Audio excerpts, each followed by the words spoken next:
Welcome to Pindar Poetry. We hope you learned something new. In this video, I will explain how to make French toast like IHOP. First, gather your ingredients: thick-cut bread, eggs, milk, sugar, vanilla, and cinnamon. Using a sturdy bread, such as brioche or challah, is key for that perfect texture. This prevents the toast from becoming soggy and ensures a delightful, fluffy interior.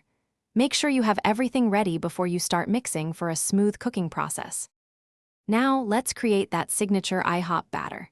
In a bowl, whisk together 3 large eggs, 3/4 cup of milk, 1 tablespoon of granulated sugar, 1 teaspoon of vanilla extract, and 1/4 teaspoon of salt.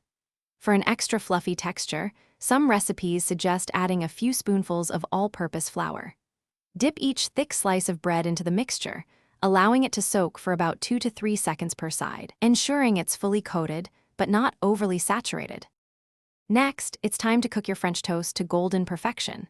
Heat a griddle or large skillet over medium-low heat, then add about 1 tablespoon of butter, spreading it evenly.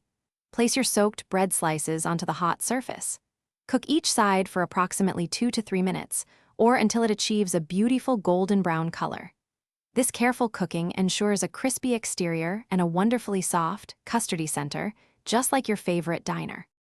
Finally, it's time to serve and enjoy your homemade IHOP-style French toast. Arrange your golden slices on a plate and dust them with powdered sugar.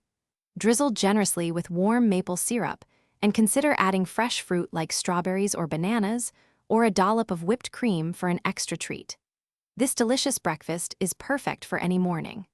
Remember to check the description for the link to the Owala water bottle and other great deals to enhance your day. Thanks for watching. Consider subscribing if we helped you.